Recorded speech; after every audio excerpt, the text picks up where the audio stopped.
listening to The Mark Cox Show. Find everything Mark Cox at 971talk.com/Cox. Tonight, breaking news.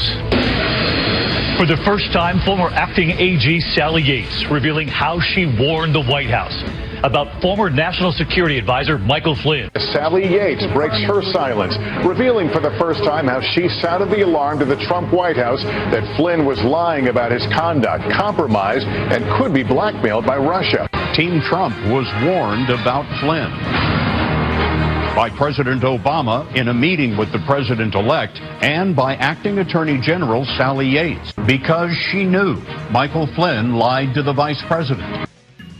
Oh, great Odin's Raven. All right, welcome back into the Mark Cox Show. That was the breathless headlines from the mainstream media last night of the damaging testimony of Sally Yates, which really wasn't.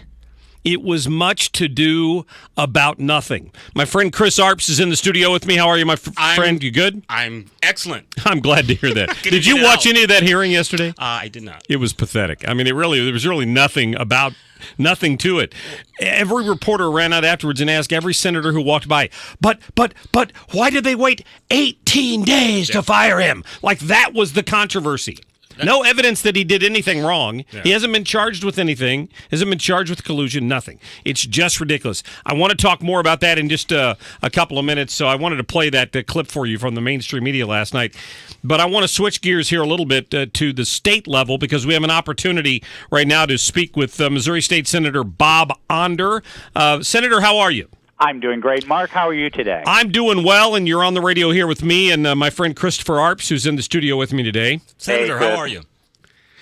Just kind of wanted to get. I know you guys are busy down there. You got votes going on all day. Things seemed to have slowed down a little bit last week in the Senate, and I was hoping you could give us an update as to what we're hoping to get done before the end of this week. Well, yeah. Last week, Mark, we got a balanced budget done. The one constitutional responsibility we have is to complete a budget that is balanced. It has to fund education to the tune of 25% of the budget. We fully funded the foundation formula last week. About 32% of the budget is spent on education. So that's really what we spent last week doing. But now we're down to the home stretch. We're in session until 6 p.m. this Friday. And we've gotten a lot done so far this session. We've made Missouri the 28th right-to-work state. We passed the Uber bill to allow transportation network companies like Uber and Lyft to operate freely throughout the state. That was my bill. And we've passed a number of tort reform bills to make Missouri a more business-friendly state, to announce to all the world that Missouri is open for business. But we do have other things left on the agenda. Among them is course access and the Government Worker Protection Act, reform of our prevailing wage laws. So we've got a lot of work to do. We'll be going back into session in about half an hour, and I'm looking forward to this final few days of the session. Yeah, what about that bill is of particular interest to the folks here in the city of St. Louis that would preempt them raising the minimum wage, which they did last Friday, much to the detriment of every small business in St. Louis? Well, that's right, Mark. I've always opposed these local minimum wage laws. For one thing, they don't make sense. If you look at all the municipalities in the St. Louis area, I mean, what a nightmare it would be if 50 different municipalities had 50 different minimum wages. But you're right. Specifically, it is bad for the city of St. Louis, for businesses in the city of St. Louis. And what's really tragic about minimum wage laws is they hurt the very folks they are supposedly meant to help. I always say that minimum wage laws kick the bottom couple of rungs out from the economic ladder. folks who don't have job skills just because they're young, folks who have left the workforce, who are returning to the workforce, folks who have dropped out of school, need entry-level jobs to get onto that economic ladder and gain some experience that will allow them to get then promotions within that business or go to another business and get another job. So I think it's really tragic when big city liberal politicians pass these really misguided minimum wage laws. I think it is entirely possible you'll see something in this last week of the legislature to preempt that. Well, I hope so. I certainly do. Chris, you have anything? Yeah, Senator, I was raised in North County. I worked out at Earth City for about 10 years back in the 80s, and Senator Maria Chappelle-Nadal is my state senator. So I'm curious about where the SB 22 bill is for the buyout for Westlake.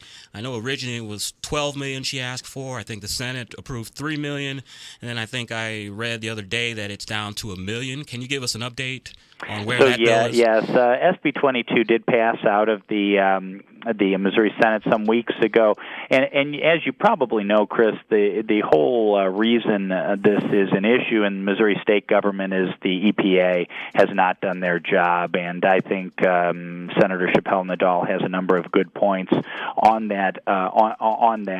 And you're right; it was funded in the budget. Her buyout was funded in the budget, really to the tune of $1 million, and SB 22 is the enabling legislation for that buyout.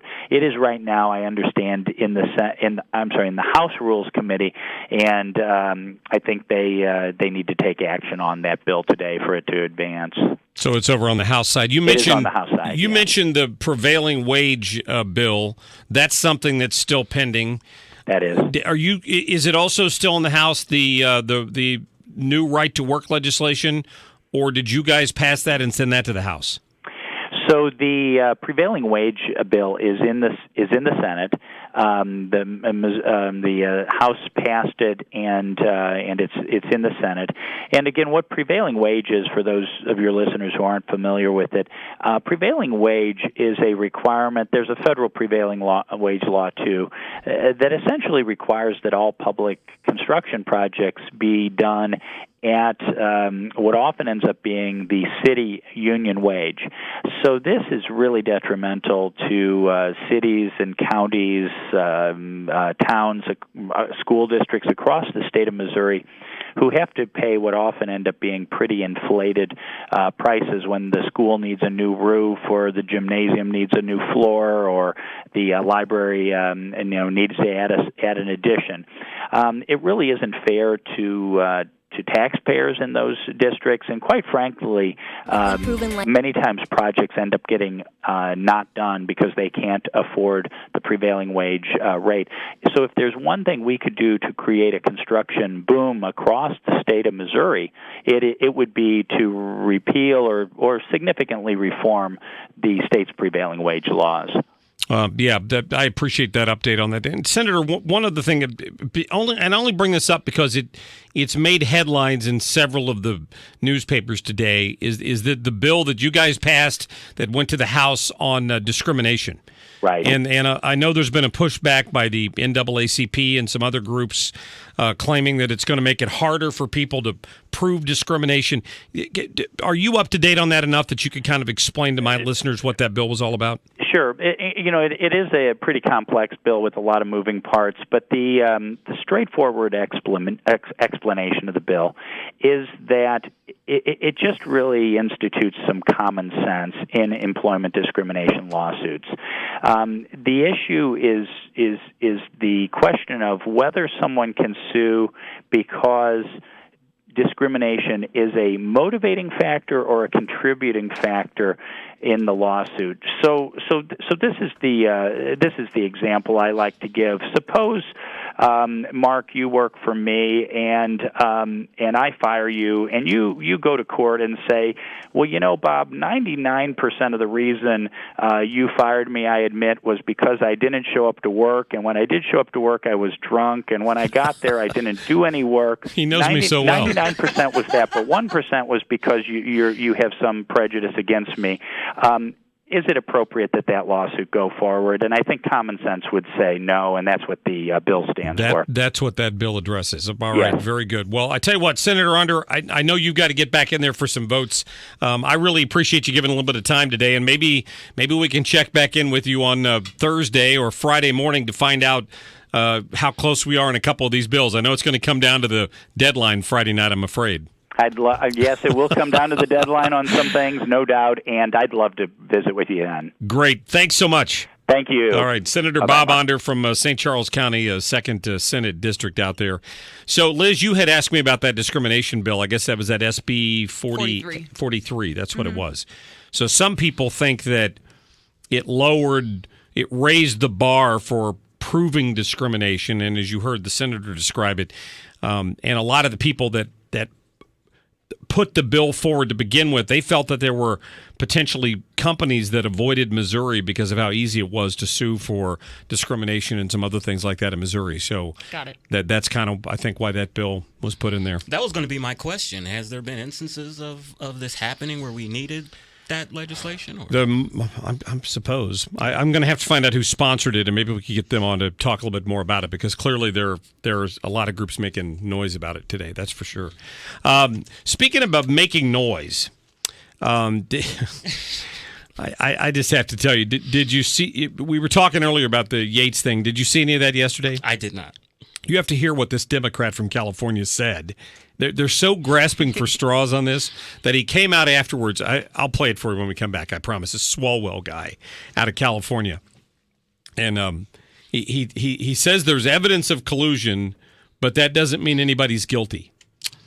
That is some liberal logic for you. 314-969-9797. Back with more of Chris Arps right after this.